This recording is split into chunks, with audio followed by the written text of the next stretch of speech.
Yes,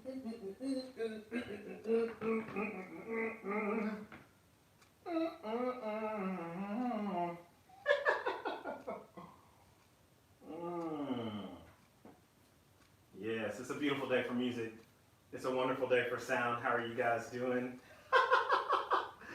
Oh, Dad, I love being a father. I'm not your dad, but I love being a dad.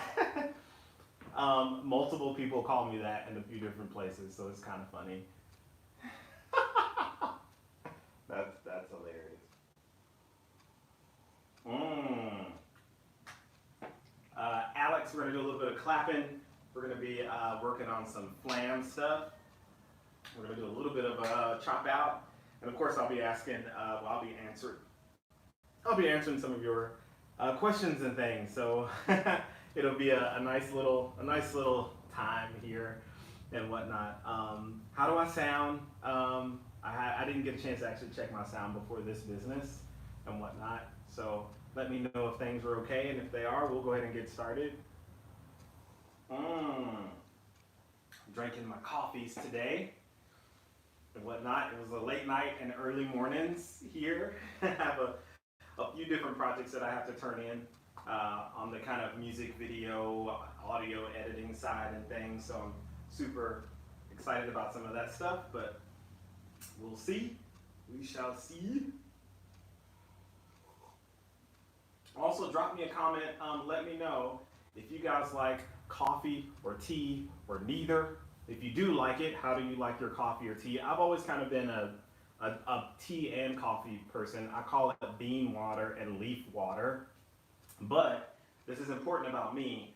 Real tea and coffee drinkers do not like me because I put too much stuff in my tea or in my coffee and everything. I never really drink coffee black, or I never really just drink my tea just straight. It always has so much other crap in there. It's not really healthy at all and stuff. I just like the way it tastes. And things. Do I have any tips for triplet singles? I'm assuming like a little bit faster triplet kind of singles. We'll probably talk a little bit about that. We can do that.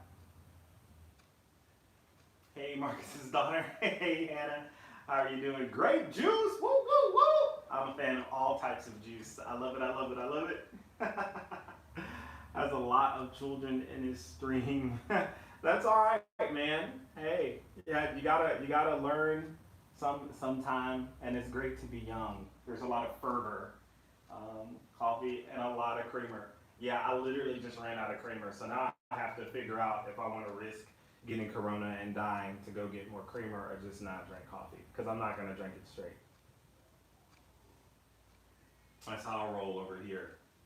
You gotta weigh your options and things. Anyway, so yeah, like I said, today we're gonna start off with some clappy clappies. We'll do a few little tempo progressions and things, and then I'll be kind of taking some of your questions and stuff. 15,000 peeps infected in Florida. Yeah, it was kind of rough, and I was super scared when their spring break kind of happened, and all of those people still went to Florida and things. And I know a lot of people aren't really that terrified with it, but my partner is a nurse. Her name is Nastasia, and she's kind of on the front lines. Shout out to all the nurses out there, all the doctors, all the first responders and things. So it's super scary. Every day she gets home, I'm like spraying all of her stuff, and she goes immediately and takes a shower. So it's a lot and stuff. P. Cobb, what's up? What's up? Tea all the way. Okay, I'm down with the tea. I'm down with the tea. Tell me if you drink your tea straight up or not. I put honey and sugar in mine. Love the setup. Awesome. Hey, thanks. Yeah, this is sort of my normal kind of side of my setup over here. I'm actually just filming with my phone. For whatever reason, YouTube won't let me film with my for real cameras. I guess it's something about the compression rate. So anytime I do stuff through Zoom or Skype or Facebook or whatever, I can actually use my real cameras. But this is just my phone, and I have it hooked up for a little bit better sound with a little sound recorder sort of right up here out of the shot and things. So hopefully it's sounding okay also and stuff. Let's do some clapping. Let's get right into it and whatnot. We'll kind of go kind of this tempo. Bat bat bat bat bat. and 2, and 1, 2, baby, baby, ba, ba, pat, big, big, pa, oh, step, boom, pat, boom, step, boom, cut, you get that claps, up, cut, you get that claps, up, you get that claps, I want some chops, yeah, claps, oh, you get that claps, oh, get that claps, oh, get that claps, oh, get that claps.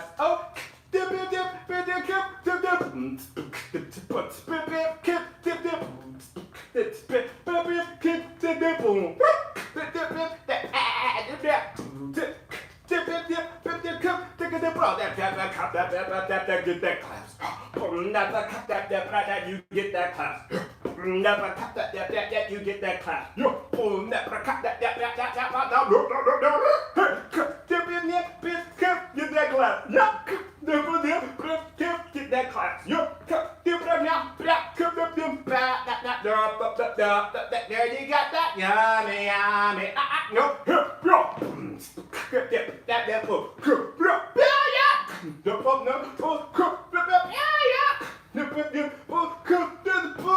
Oh, what are you doing? Run.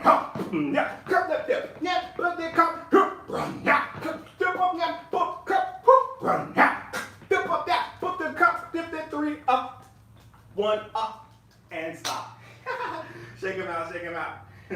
I like the jam. Let's play some eighth notes. With the white powder. Woo, man. White powder as in sugar, right? Let's play some eighth notes. Just start on the right hand. Bow, bow, bow, bow. 1 and 2 and bay, up.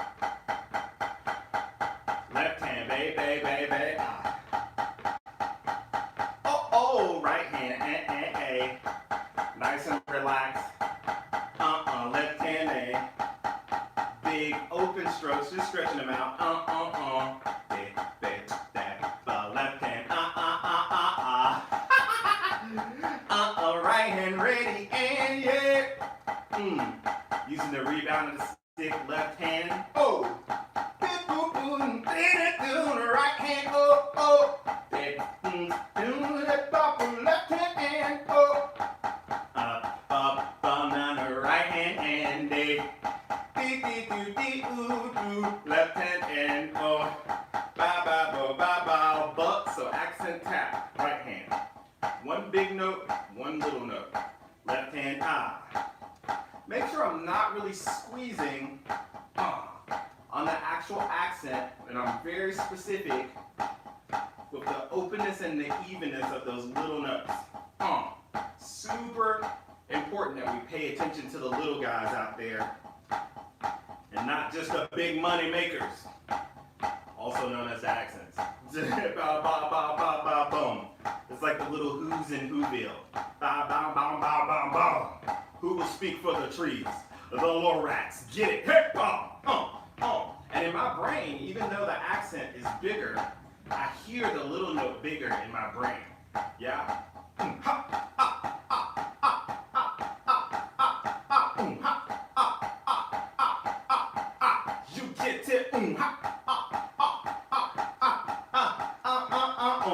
Nice and relaxed.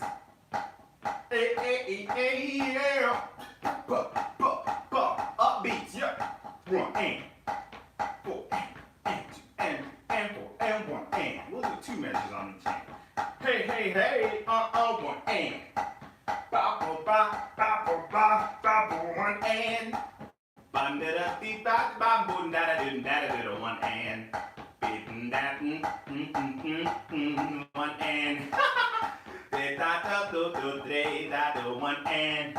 Ba boo ba de do do 1 and.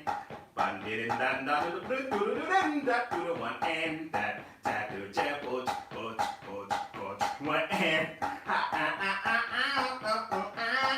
1 and. Boo, 1 and. Downbeat huggadas, so 3 notes. Left hand, right hand, left hand, right, left, right,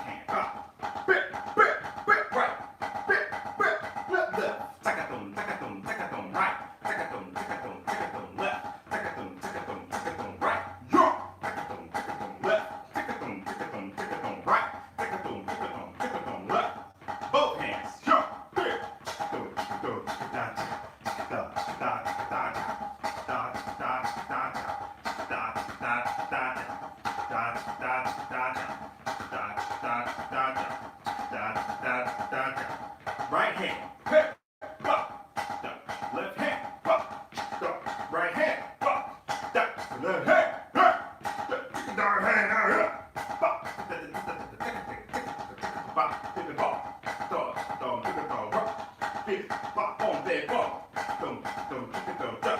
both hands, hey,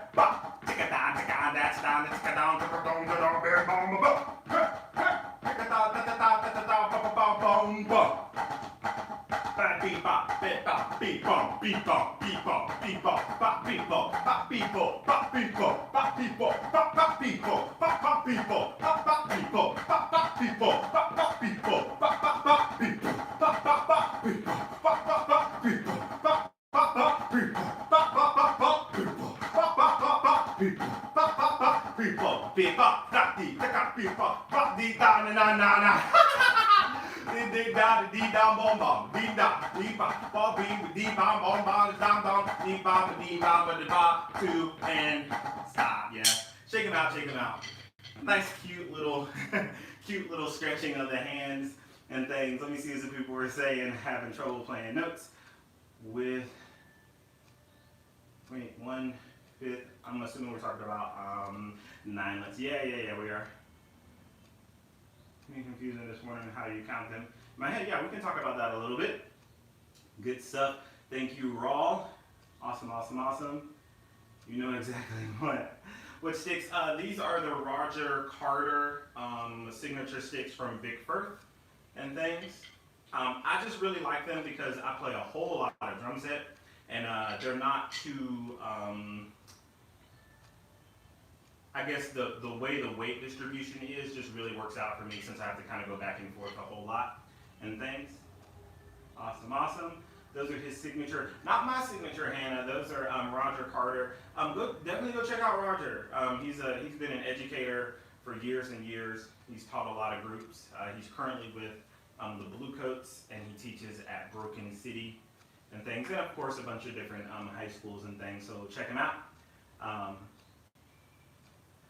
He's got that pinky out in his left hand traditional. Hey man, you know that pinky. Especially when I do things like those threes, I'm really letting the stick sort of speak for itself. So I'm not super, I guess, concerned about aesthetics when I have those 3 notes. As long as it stays close enough to the stick where I can keep it down or stop the stick when I need to for control. I think it's totally fine. Some people, for just reasons of aesthetics, will have a specific way that they want this to look. But when it comes to just playing, and yeah, I don't mind. Same thing with my right hand, especially being that I play a lot of drum set now. You notice that sometimes my fulcrum will actually change from the first finger to the second finger and things. And especially when I have multiple strokes, when I get a little bit quicker, you'll notice that my hand will sort of open up and things. Some people have a problem with that. Some people don't. I like to look at it as if I'm playing in the studio and I'm only worried about sound, because sound is what makes the money, right? If I did play in an actual snare line, I would conform to whatever the center is doing, though. So if they wanted to keep this nice and tucked in and things, or if they wanted to keep the actual openness or the closeness of the chamber, right, as far as my hand here, if they wanted to keep that at a certain place, I would just do what they were doing. So I'd have to specifically add that to my practice routine while trying to keep the openness and the evenness of sound, right? So that's always a good thing to kind of think about on things. It's for his teacup. Yeah! But very fluent. Thanks. The whole goal is to play most things. Of course, I'm just, singing and doing all of this stuff. But anytime I play for real, I want to think about it as if nobody can see me, but everybody can hear me. Like I'm just recording in a studio, and that's what really determines a lot of my decisions when it comes to my playing and things. It says, okay, the bass. I'm a 6th grader and I'm trying to learn traditional grip. Ahead of time, Do I have any tips? Yeah. I do have tips. Um, I would say the first thing when you're learning it is to try to make sure that you start with your thumb on top and things. When you actually set up, there's plenty of actually set up videos, so I'm not going to go into it all the way here. But the best bet is to start, and I'm sure you've seen this, with just small motions. You're not really going for extension, at least in the beginning. So the worst thing to try to do is to try to turn that wrist all the way back from the beginning. What I would suggest is that you learn the same way kind of like basketball people do. When you first learn how to dribble the ball and you're really trying to get good, you actually learn sitting down because it's a smaller motion and the ball hits the ground. Yeah? And you'll learn how to switch back and forth, and you do your 100 bounces left hand, 100 bounces right hand, whatever. And then you do your twos, ba-ba, ba-ba, ba-ba, ba-ba, for like 5 minutes, switch, ba-ba, ba-ba, ba-ba, ba-ba, that kind of stuff. And then you go into kind of a half guard, which is sort of like a crouching position, and you go through the same kind of exercises. So I like to treat my drumming the same sort of way. When I'm starting off with my left hand, I'm not so much worried about the extension of my wrist. I'm just really trying to keep everything in a nice, comfortable sort of playing zone and things. And then working on just having just nice rotation. Being that the rotation isn't super big, I don't really have to worry about what my arm is doing and really kicking everything back. And then when you get to a certain point, maybe try to do some doubles and things, just see how it feels. Beep beep, pop beep beep, paga, static, beep bop, beep bop, beep bop, beep beep, that beep da da da, that kind of stuff. And then eventually you'll notice that you'll start to get way more fluent.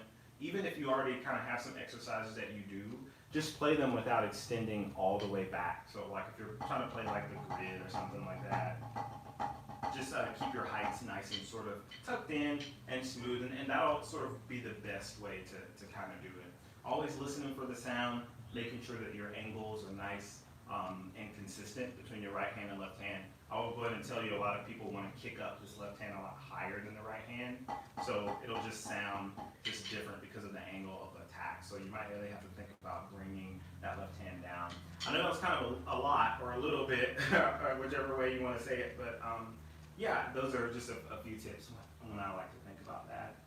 Develop a good rotation of the wrist first without swiping. I guess so. I mean, for me, aesthetics come last, but and sound comes first. I know a lot of people want the left hand to look a certain way, but if I can convince somebody that your hand needs to sound a certain way, and then you make adjustments based off of the way your hands sound, then a lot of people would immediately just sound better and then adjust to whatever technique, wherever they're going, whatever school they're at.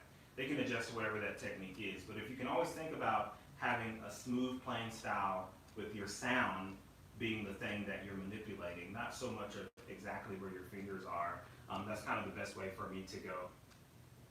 And things, my percussion director used to hate when I did that, and now I'm aesthetically accurate and trying to be perfect. But no, man, I understand. Yeah, when we talk about aesthetically accurate, that's a very difficult kind of discussion because everybody kind of has a preference, right? So if you go to one group, like one drum corps or whatever, what's considered accurate or normal for them is very different for other groups. So I've definitely seen people who've gotten cut from SCV, who've made blue devils, people who've gotten cut from blue coats who've made cavaliers, people who've gotten, cut from cavaliers who made cadets or Boston or whatever. And a lot of that just deals with the specific way that they want your hands to move and a specific touch on the drums and things. So they're very high level players that do sort of little quirks in their playing that some people absolutely hate, and it kind of hinders them from marching certain groups. So it really just depends. The best way is just to go and try to learn all of the different little things and what people prefer. And if your sound happens first and you can play accurately and smoothly with an open tone, you can morph your hands to look like whatever you want them to look like. And things, awesome. Or slicing. Okay, cool. At an angle instead of straight down. Oh, I see. Thanks. But you're right, sound is definitely more important than anything else. So of course, fundamentals is important as well. Okay. Mm-hmm. Slide and produce.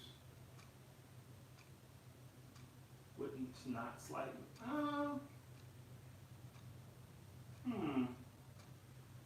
When you say, as far as slicing is concerned, producing a slightly fuller sound, it really just depends on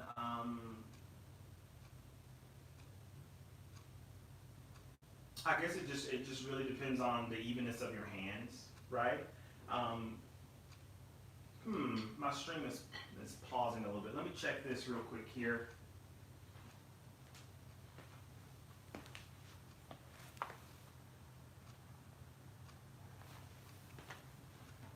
Okay, looks like I'm good. Awesome, awesome.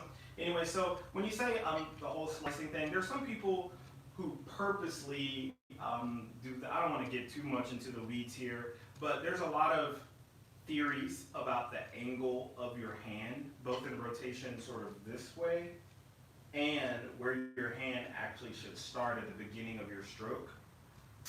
If you want to know way more about that stuff, actually get with somebody who can speak to you at length about those things. Try to find somebody who's experienced in a bunch of different styles, because the problem is this: even if you have somebody who's extremely experienced and they've marched like 20 years at the Blue Devils, they're going to be very familiar with that one particular style, or however many years under somebody like Paul Rennick, they're going to be very familiar with that one particular style and things. And what you'd always want to be sort of looking for is somebody who sure has their own style or their own preference, but they also accurately understand and know the benefits of other ways of doing things and stuff. Unfortunately, and even I have to do this kind of with some of my high school kids, a lot of younger people can't understand that two things can live in the same world and have equal validity and whatnot. So a lot of times you do have to be a little bit straightforward in saying, that's ridiculous, do this. And everybody's like, sure, that's ridiculous, I'm doing that. And it kind of is a quick way of getting everybody to do the same thing. When in the real world, there's like 80 different ways that people think about their fulcrums and the way the sticks travel and all that stuff. So yeah, just give it somebody, have a conversation about the different ideas of the positions of your left hand and the different ways that people have their thumbs. Some people have their thumbs a lot flatter. You'll notice that mine has a little bit of a push up, and I push from the back of my thumb. So there's a whole lot of different considerations when it comes to that kind of stuff there. High school snare line is having 3 new people starting to learn traditional grip for the first time. Whoop, whoop, whoop, whoop. I don't know how to play diddles. Oh, and don't know how to play diddles. And also, what things can you do to help them learn? So what I would do to help them learn is I would start them off on open doubles first and have sort of just 2 categories. One would be open doubles, and the other one would be sort of that one motion, 2 sound thing. So something like just having regular 16th notes, 1 E and the 3 and the 4 E and the D da da bo bo be be bo ba da da do be da da bo be da be bum da dee ba da dee da be ba bum ba ba bum, right? And have them to play it at a nice moderate sort of level, like a forte or a mezzo forte or something like that. And you're looking for evenness of sound. You're looking for the groove. You're looking for them to just be absolutely relaxed in the muscles that they're not using, and then they can extend it later on once they're used to that, right? In the same way that if you start off people, playing an instrument or whatever, and you're warming up, you want to have a nice kind of mezzo forte sound, and then 30 minutes into the warm up is when you're really opening up that sound and pushing out those forte plus kinds of levels of dynamics and things. So that's the kind of way I look at that, especially with newer players. A lot of people develop a whole lot of bad habits and tension with that left hand because immediately people give them 80 rules of things not to do, and then they tell them that they need to extend back as far as they can. And that can get you results quickly, but then later on, especially if you're trying to break through the ceiling and play some more intricate things with good relaxation and a good even sound quality, it can be very detrimental. So a lot of people have to kind of go back and rebuild their hands just because of all of the bad habits they developed trying to go through things very quickly when they were first learning traditional grip. Thing number two, as far as developing the doubles, is just get to the point where they can do like regular eighth notes. Bom, bom, bom, bom, bom, bom, bom, bom, bom. Da, da, da, da, da, da, bom, dee, bom, bom, bom, dee, bom, bom, da, da, da, da, da, da, da, da. That type of thing. And it'll hopefully help them develop just the idea of exactly what their hand system needs to do to get those the two notes out, while still being nice and relaxed. Right, so just eighth notes kind of thing. A lot of people will do sort of the weight lifting version of that, which means they'll play something like buzzes, like a very short press stroke. And a lot of times that helps them to really realize exactly what the relationship is of this kind of top system, this connection between the thumb and this finger, and for some people, even this finger here, and how much it has to push in order to get that particular sound. And all it really takes is to relax a little bit of the pressure from here to get that business. Yeah, so hopefully that helped with that particular question. Awesome, awesome. John, when you're selecting your favorite sticks at a store, do you look for the denser wood or the lighter wood in the model I like?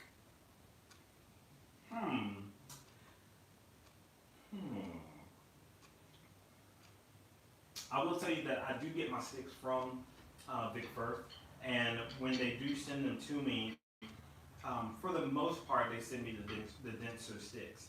For some of the people who don't probably know what John is talking about, wood is not like all the way solid all the way through. Like there's a certain amount of density to it, right? Like how packed in the wood grain is, if that makes any sense. So a lot of times people like heavier, more dense sticks, and it does actually produce a slightly higher pitched sound on the drum.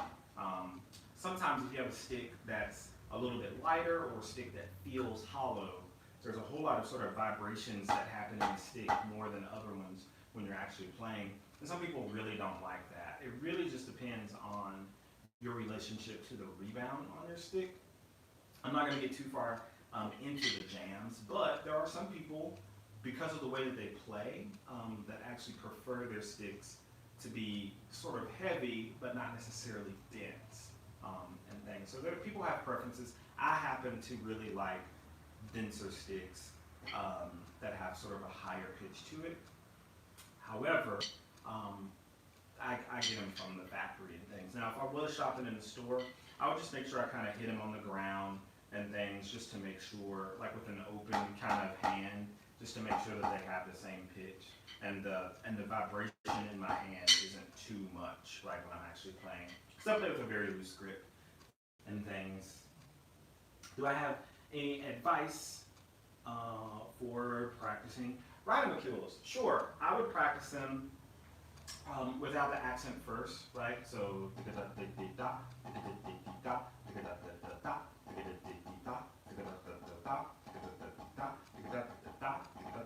and by the way, I'm already kind of, for me, I hear the accent on the downbeat of the triplet in my brain, and that's just one of the things that helps me control exactly where the two grace notes are. So I hear it like this, even though in reality I'm playing it like this. That way I can be absolutely sure that the downbeat of the triplet is exactly where it should be, especially when I have to line it up with other people. And then when I actually get to this last note, what I'm going to do is slightly start to bring that up as I become comfortable with the actual rhythm. So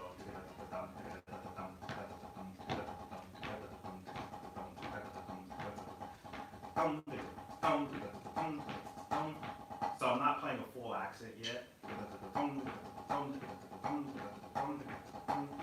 A little bit more.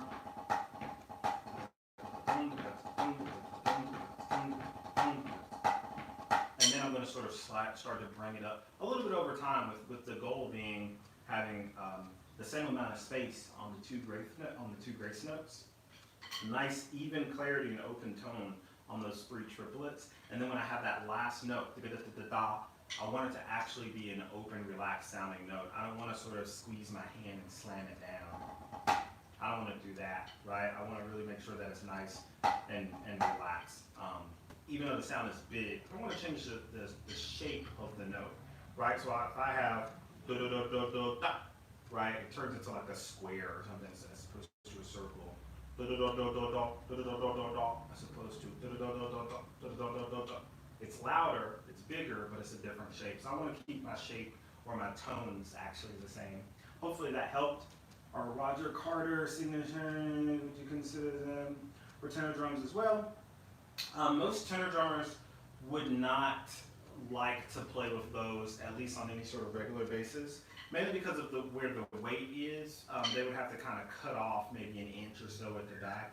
I happen to still play with these on the set of tenors that I have, and it's not a big deal because I don't play a whole lot of tenors. If I were to be playing for an extended period of time, I would definitely switch over to actual tenor sticks or tenor mallets and things. Nobody, I'm assuming you already know how to play with Adam Julia and sound pressure dynamics like differentiation notes. Yes, cool, cool, cool. Adam has it. The diddles of the radicule will have to sound even. Yeah. The beast. When I play traditional, my elbow will tuck. Is that bad? No, not bad at all. My elbow, well, mine kind of hangs down straight, right? If I was sort of standing up, I guess it would be better and things. But when I actually go to a little bit more of an extended technique, like when I'm really turning that back, you'll notice that my arm kind of pushes in. You'll see that. So if I'm just playing something like here, notice that the space between my elbow and my side fat.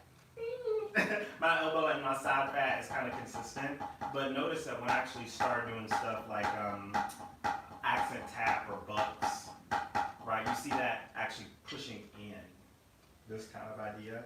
And I kind of talked a little bit about it in maybe another video or maybe another stream. I don't necessarily rotate around one central area, and this could be totally different for you and the way you would talk and things. So a lot of times, especially when you first start, people think about their rotation around this one central area that kind of goes straight down your arm. My rotation doesn't necessarily work like that. My rotation probably happens a little bit further back, right? So I kind of rotate around this particular area of my arm. You can kind of see that that's setting in the same spot, but not everywhere else. So that's just not necessarily specific to me, but that is a particular way that my rotation happens that helps me to relax and whatever. Now, I've played in groups that we didn't rotate like that, and it was pure sort of from more so in the middle and things, which is totally fine. You need to be able to do that also. It's always the best bet just to have the most diverse set of things that you can do. You have your main style that you practice, that you're really trying to become good at, but then you can dabble in a little bit of this and a little bit of that and things. That's a great question, though. Thanks. Hey, Marcus, Kai, what's up? What's up? I love these. Not necessarily bad to have your elbow stuck in. However, you do not recommend it. When I extend my wrist up to play accents, yeah, totally fine. I think that's totally fine. Power, you can hear your version of money on voice services if your arms are even. Yeah, it just really just depends. Once again, just on your lineage, like who are your teachers, who taught your teachers, who taught your teachers, and the things that they prefer. And a lot of times, if you understand the lineage of your teachers and you understand where they come from and all those types of things, you'll understand why they make the type of decisions that they do and things. But the best idea is to get with other people that have different lineages and really try to understand their styles the best you can. And hopefully you'll maybe see some benefits to doing things in a few different types of ways and whatnot. Let's play some drums. So I'm going to start off nice and slow here. I'm going to start off with some flam accents. Woo, woo, woo, woo. And I'm going to be moving the flam.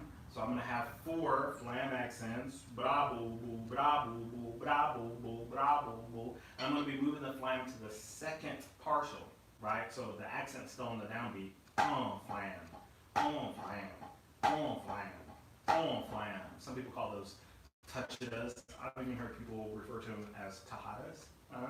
Anyway, so we're gonna do 4 of those for just one measure, and then we're gonna move that again to the third partial. So flam, flam, flam, flam, flam, and we're just gonna repeat that over and over and over and over. Whatever. You get the point. Let's do it. Starting nice and slow, and we'll kind of speed it up as we go. 1 day, 2 day, bee ba boo ba boo boo, flam on me, flam on me, flam on me, flam to the second, flam, flam, flam, to the third, flam on, flam on, back to the first, flam on my, second, flam, dee da to the third, bra do, flam, flam, flam, flam, there, dee bra, dee bra, dee bra, dee bra, dee bra, flam, flam, flam, flam, flam, flam, flam, flam, flam, flam, flam,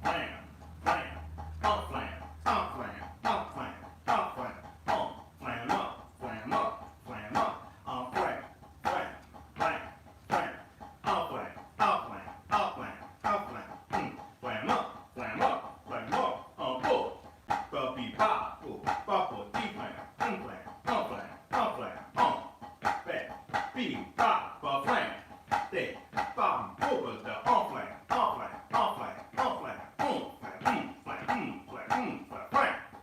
D pop, be pop, be back, pop, that, be pop, the flam,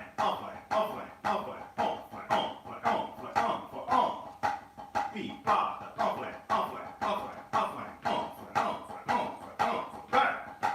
Deep bomb the upline, bam. Deep bomb the flam, bam. Hey, flam, hey. Oh, beat, that bomb, that beat out the beat. That bomb down the duff, flam. That down, flam, bop. They down, the flam, up. They bob, the flam, hey. They bob, up. They down, the flam, up. Bop. They down, the flam, up. One more time. They down, the flam, up. I always love that exercise. It has a nice sort of little flow to it and things. Awesome. But I've actually only been drumming for a year. Cool. Drumming for 2 months. Are you gonna follow along with Flam Jam? Good job. Yeah, hey, if you guys haven't checked out the video I released today, definitely do that after this stream at some point and whatnot. Yeah, I have a few kind of Flam Jam types of videos kind of coming out, so we'll see. And I'll show you the difference between accents and the half accents, normal notes, also dynamics piano. So sometimes piano is played to the side and sometimes in the middle.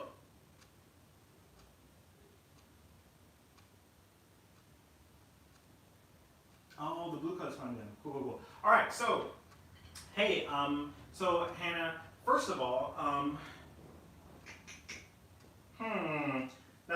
there's a lot to deal with that particular subject. First of all, I'll speak to you from a music standpoint. If I was just a musician wherever, let's say I'm a singer, and I go sing at my Nana's church. She has a little church. It's built out of wood. There's 30 people in there. It's a small building, and people just clap and stomp and we sing, right? Now, my version of piano in a place like that will be nice and small. I can speak, I can talk without a microphone. My piano can be nice and little, right? Now imagine if I went to my uncle's church, who's super trendy, and they have the lights and they have the cameras and they've been live streaming and they have a full-time worship team who gets paid thousands of dollars and a full-time production team, and there's thousands of people in the congregation. My piano is not necessarily going to be the same type of piano as it is in my Nana's church, right? So what I mean to say about all of that is your dynamics are relative, right? For that particular reason, sometimes I stay away from using inches or heights when I'm actually talking about the levels and things. So piano, depending on your venue, can be this, right? Piano can be this. Yes. Piano, depending on your venue, can be this. Sometimes piano can be this, right? It really just depends.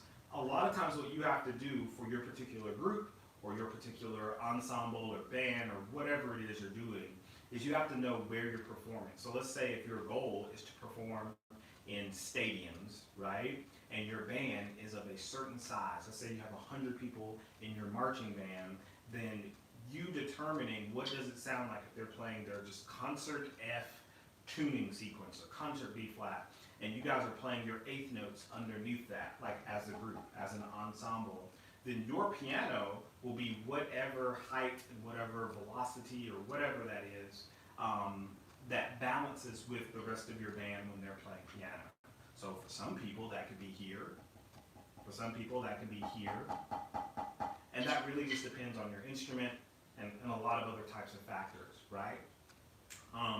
Hopefully that makes sense. If you have 200 people in your band, their piano sound is going to probably be a little bit different than the piano sound of a band that has 100 people or a band that has 50 people. So maybe your piano sound would be have a little bit more weight to it, or maybe your piano sound would have a little bit more velocity or be a little bit higher and things. Hopefully that's just some things to kind of keep into a consideration, because it changes for every single group, and it changes sometimes even per year for every single group, just depending on the instrumentation and whatnot. So about the whole pushing forward or going to the side,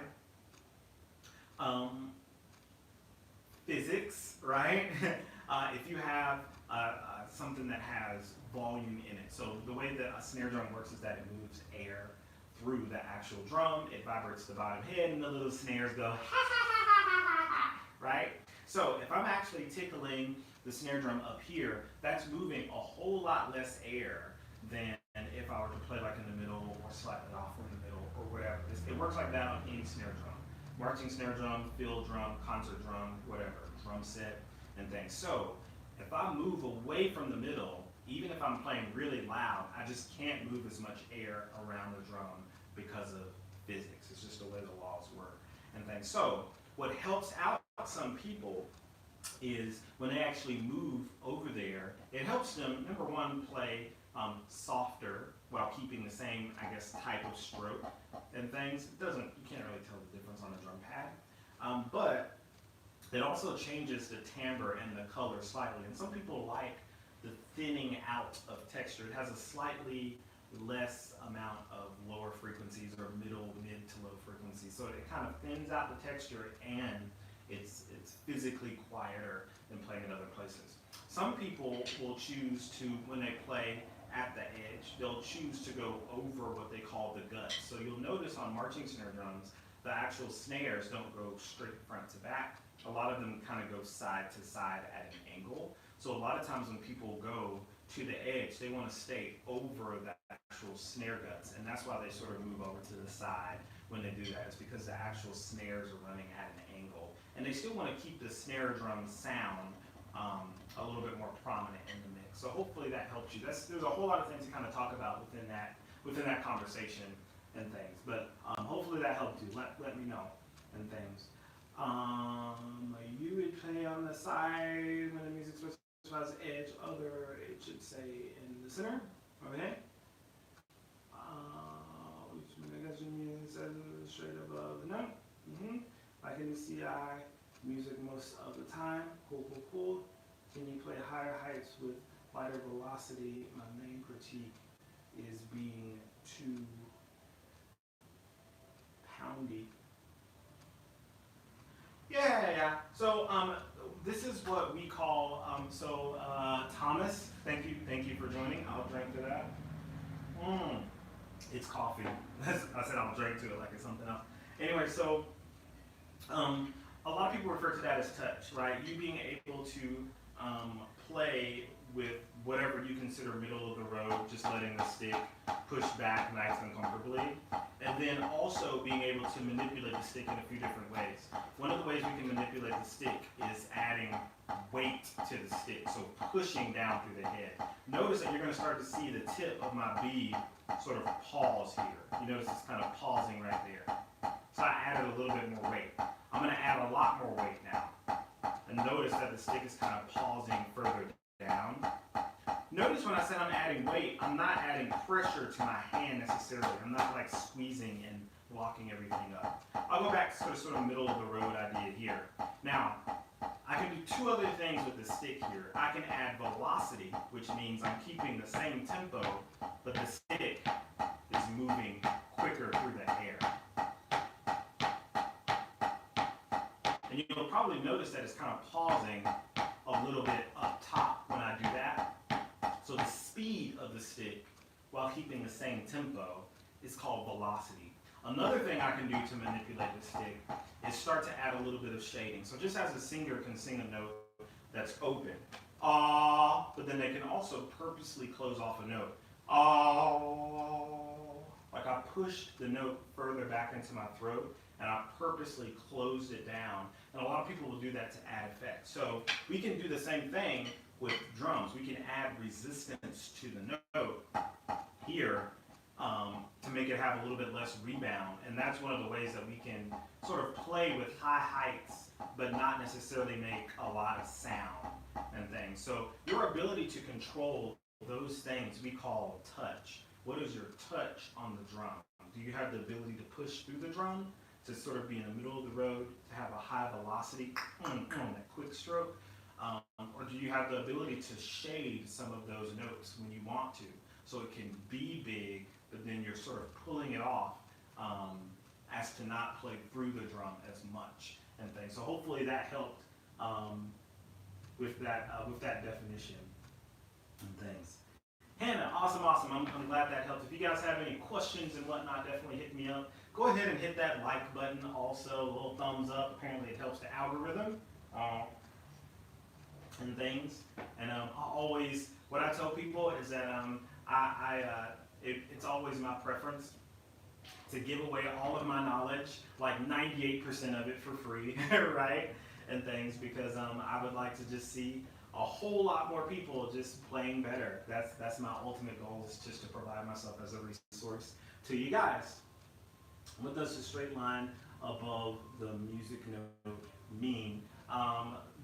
What some people either call a half accent, some people will call it a tenuto or an agogic accent and things. With other instruments, they treat it as adding weight to whatever volume you're at, right?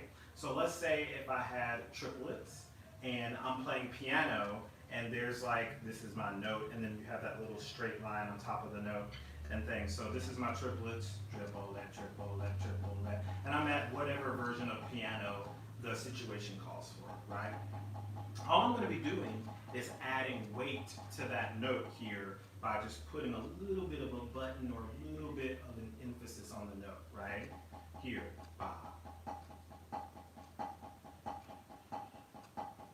so it's just a little bit of a pulse to keep it to keep that moving. I'm not going into a for real like accent, that type of thing. So it's just a little bit of a weight on the actual note. If I'm playing something like a mezzo forte, it'll just be kind of something in the middle there. Or even if I'm playing a for real forte, it was just a little bit something extra without going all the way until an actual accent. So hopefully that helps. A lot of people either call those half accents, some people call those an agogic accent or a tenuto. Just really depends and things. Let me know if that helped you out. Last question. Woo-hoo-hoo. About the ninelets. Oh yes, the ninelets. I was supposed to get to that. In your videos, I count them bagada, yes. That's so confusing. Hey, you feel like triplets, is that right? Yeah, so there's a few ways I can count ninelets, right? Um, One of the ways that we do is we split it into three groups of three, right? So if I have my tempo and then I have just the grouping, the overall grouping of three. 1, 2, 3, 1. 1, 2, 3, 1. 1, 2, 3, 1. Hey, 1, 2, 3, 1. In order to make the ninelet, I can just fit two other notes in between those. So 1, 2, 3, 1.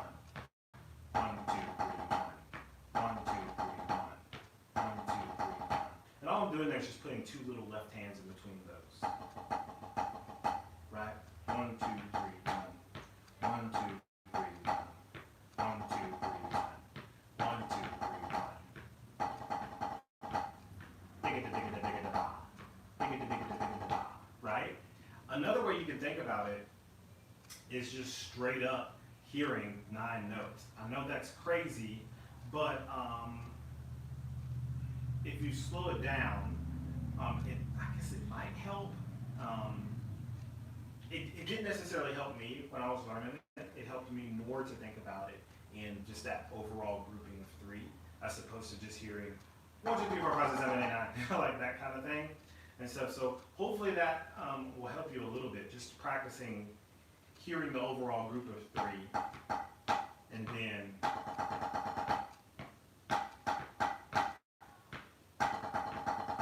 that sort of idea. Once you're sort of used to that, you can put whatever sticking you want to assign to it, like singles.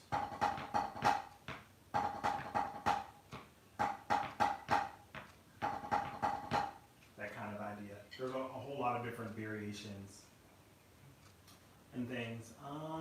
It's basically an 8th note triplet, I'm pretty sure. 8th note, 9lets, you get quarter note triplets. I see what he's saying, yeah. 16th night 9lets. Okay, yeah.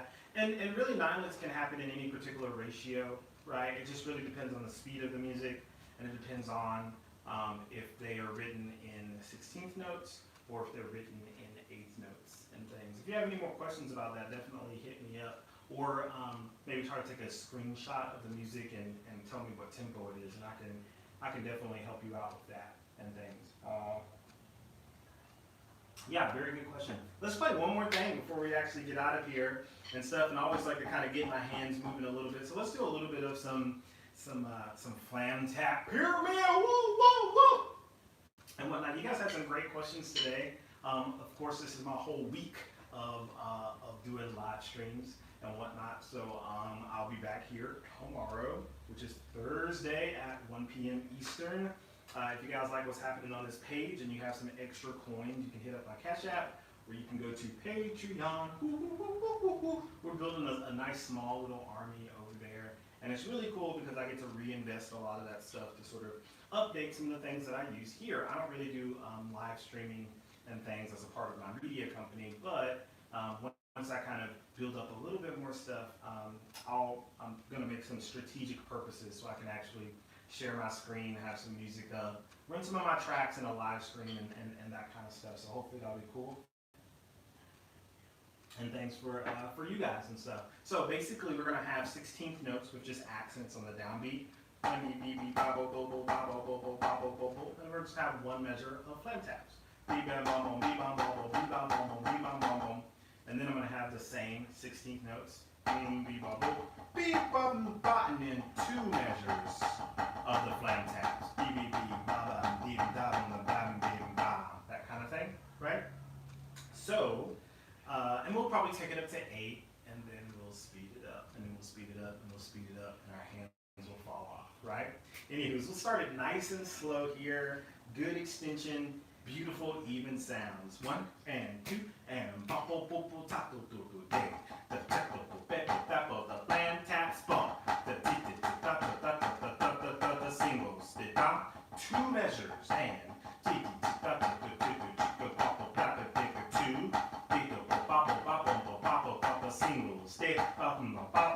This is 3. 1. 2.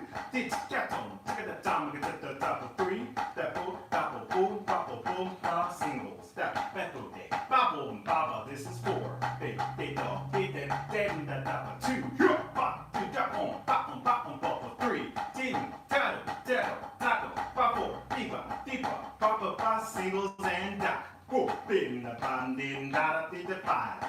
Boom, boom, boom, bap, bap, boom, bap, bap, 2. Keep, bap, bap, bap, bap, 3. Yeah, bap, boom, bap, bap, boom, did it 4. Up, bap, did it double, did it till 5. Did it, woo, woo, woo, for singles. Bip, bam, bam, that, this is 6. Ho, bip, beep, bap, bap, bam, the down, the bottom 2. Yeah, did it, that, beep, the papa, papa 3. Tick, the tap, tap, tap, the 4. Now, tap, tick, that, the tap, the 5. Tick, the beep, that, the 6. 50, double, the singles 1. Hey, bip, this is 7. Tick, baboon, tackle, 2. Yeah, but tick, that, then, that, 3. But tick, bam, baba, bit, that, 4. Yeah, did it, did it, 5. Rook, pick up, stop on the 6. Top of the bed, that button, that up 7. There, dada, and singles. Stop bet, bum, papa, this is 8. BBD, papa, 2. Yeah, pipa, ding, dan, bam, 3. Yeah, beer, babu, bam, did that one 4. Betting, papa, 5.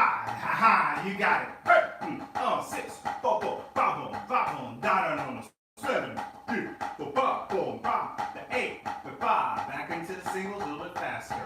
2, 3, 5. This is 1. But 2, bada, ho. This is gonna be 2. Hit, da, 5, 2, da, this is gonna be 3. Yo, 3, 4, 5, 2. Da, 3, da, 1. This is gonna be 4. Hey, bam, 2. Yo, boom, 4, singles. Hey, B. This is 5. 1, 2, 3, 4,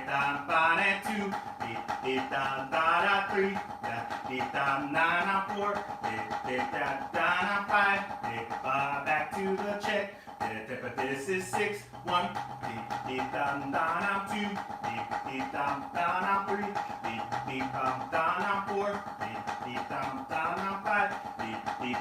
5, 6, check. 7. Hey, 4, good. 2, step, top of the 3. Down, 4. Pick up 5, 6. Bomb, 7. Young with the bird. This is 8. And 1. 5, 2. And now with the 5 going to 3. 5 with the bomb on the 4. Bomb on 5. Bomb 6. Bomb 7. Bomb 8. Little bit faster. 1 and 1. Da 2. 2. Hey. This is gonna be 3. 1. 2. 3. You got it, baby. Let's go. Oh. This is gonna be 4. 2. This is gonna be 4. 3. This is gonna be 4. 4. This is gonna be 4. This is 5. 2. 3. 4. 5. This is gonna be 6. 1. 2. 3. 4. 5. Hey. Oh. This is gonna be 6. 2. 3. 4. 5. Let's go. 6. Let's go. Hey. This is 7. 1. 2. 3. 4. 5. 6. 7. Let's go. 8. 2. 3. Let's go. 4. 5. 6. 7. 8. And stop. Good job. Shake them out. I'll check this one more time for some more little chit chats and questions and things. Cool. 16-9, love triple ties. Thank you for the practice. Nobody to know. Thank you for hanging out with us today. Same time tomorrow.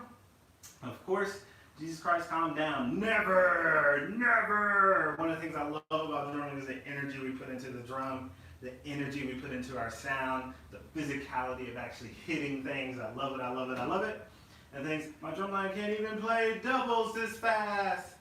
Get with them over Zoom, over Skype, have some practice jam sessions and things. One of the biggest things you can do, especially if you're a person who's consuming content like this, is pass on the information. And all it really takes is one or two people to kind of really get into it, to sort of bring other people into the fold. And that can definitely start with you. I believe in you. Hey, it's a beautiful day for music. It's a wonderful day for sound. Thank you for hanging. I'll see you guys tomorrow.